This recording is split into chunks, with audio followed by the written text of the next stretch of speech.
Welcome to the Care Clinic Pod. I'm Emma, and this is Jones. Hey everyone, and welcome back. Have you ever felt that heart-pounding on-edge feeling, even when you know you're safe? Yeah, like your brain just got stuck on high alert. It's a common response to trauma, and it can be tough to shake. And that's exactly what we're unpacking today. Trauma and the differences between PTSD and CPTSD. They get thrown around a lot, but most people don't realize how different those experiences really are. Exactly. They share some similarities, sure, but understanding the distinctions is key. It's about getting the right help, the right support for what you're going through. Right, so let's break it down. Imagine this. You're in a car accident. Bang. Terrifying, right? That sudden, intense experience, that's the core of PTSD. Your system's reeling from a single, overwhelming event. And for many people, their brain kind of gets stuck in that moment. Even when the danger is long gone, their body's still reacting like it's happening all over again. Flashbacks, nightmares, feeling constantly on edge. It's like their nervous system is stuck in overdrive. Exactly, and that's where you see those classic PTSD symptoms. But then you have C-PTSD, which is a whole different ballgame. So if PTSD is like that sudden car crash, what's the analogy for CPTSD? Imagine instead of one car crash, it's more like growing up in a war zone, where every day holds the potential for danger, for emotional explosions. So it's not one defining event, but a series of traumas, often over a long period, that really shape your worldview. Right, and often that trauma is interpersonal. Think ongoing abuse, neglect, or even witnessing violence in your home.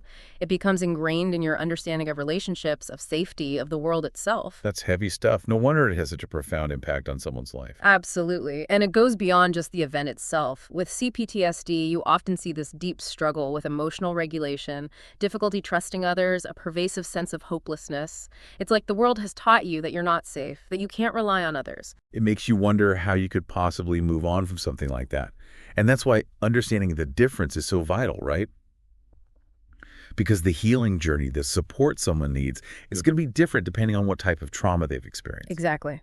Both PTSD and CPTSD often benefit from therapy. Yeah. But the approach, the focus, will need to be tailored to the individual. And that's something we're going to unpack in much more detail after the break. So don't go anywhere. We'll be right back. We've been talking a lot about the emotional and mental impacts of trauma, but it goes so much deeper than that, doesn't it? Oh, absolutely. You can't separate the mind from the body. Right. They're so interconnected. Trauma, it leaves its mark everywhere. So we're talking physical symptoms too, like what? Think about it. Chronic pain, digestive issues, sleep problems, a weakened immune system. These can all be tied back to trauma. Like your body is holding on to the trauma. Yes. Even if your mind is trying to move on. Exactly. It's like your body's keeping score, And this is true for both PTSD and CPTSD, but it can be even more pronounced with CPTSD Because that trauma often starts so early, right? Exactly. If you're growing up in a stressful, chaotic, unpredictable environment, your body learns to be on high alert. Your stress response system is basically stuck in the on position. And over time, that has to take a toll, right? No, absolutely. It can manifest in so many ways.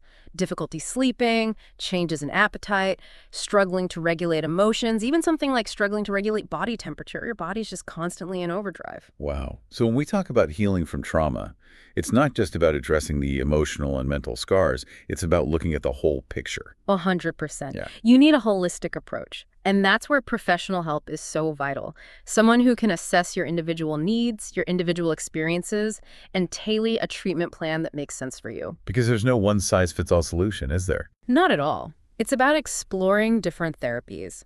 Cognitive behavioral therapy is often helpful.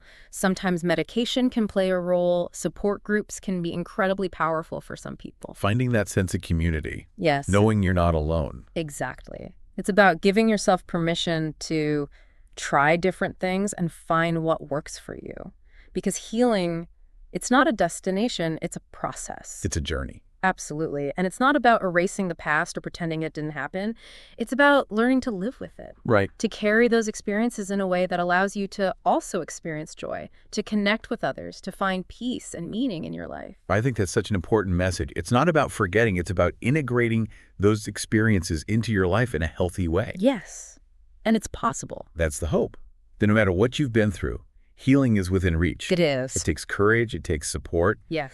and it takes believing that a brighter future is possible. I love that. And you know what else? One of the biggest hurdles we often face is the stigma surrounding mental health. Oh, it's huge, right? Like if you break your leg, everyone rushes to help. But if you say you're struggling emotionally, it's a whole different story. Exactly. And it's so unfortunate because it keeps people stuck. It prevents them from reaching out for the help they deserve. It's like there's this pressure to just suck it up, put on a brave face, pretend like everything's okay. Right. And the truth is, it's okay not to be okay. It's okay to ask for help. Yes. In fact, it takes incredible strength to acknowledge your struggles and seek support.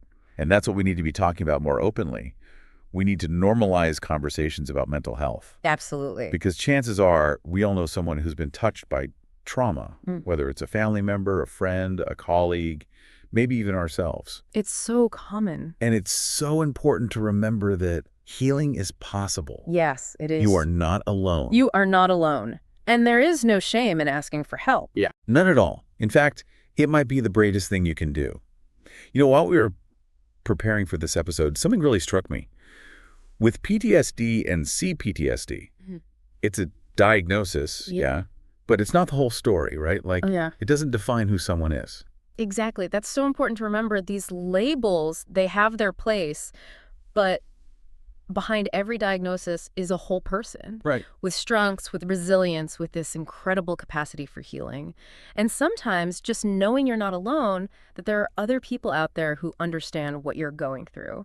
That can be so powerful. It's like that feeling of, oh my gosh, me too. You know, like I'm not broken, I'm not the only one. Exactly. And that's where support groups can be amazing, whether it's online or in person. Finding that community, that sense of shared experience, it can be so validating, so empowering. Absolutely. And for those who might not be ready for a group setting, there are still tons of resources available, right? Yeah. Oh, for sure. Organizations like the National Center for PTSD have a wealth of information online. You can find articles, videos, even apps that offer guidance and support. And hey, don't forget about the Care Clinic app. Right. Always a good resource. We've got a whole section on PTSD and CPTSD with tons of resources, self-care tips, even the option to connect with licensed therapists right from your phone. Because sometimes you just need that support right when you need it, you know? Absolutely. Accessibility is key, making it as easy as possible for people to get the help they need when they need it. Exactly, because at the end of the day, that's what matters most, right? Offering hope, empowering people to take those steps, however small, towards healing and building a brighter future for themselves. Couldn't have said it better myself. Trauma, it can leave you feeling broken, but it doesn't have to define you. With the right support, healing is possible. Healing is possible. And hope. Hope is always within reach. Always. And on that note, we'll wrap up this look at PTSD and C-PTSD. We hope this episode has been helpful, informative, and maybe even offered a little bit of comfort. Remember, you're not alone. There's absolutely no shame in seeking help. Until next time, take care of yourselves.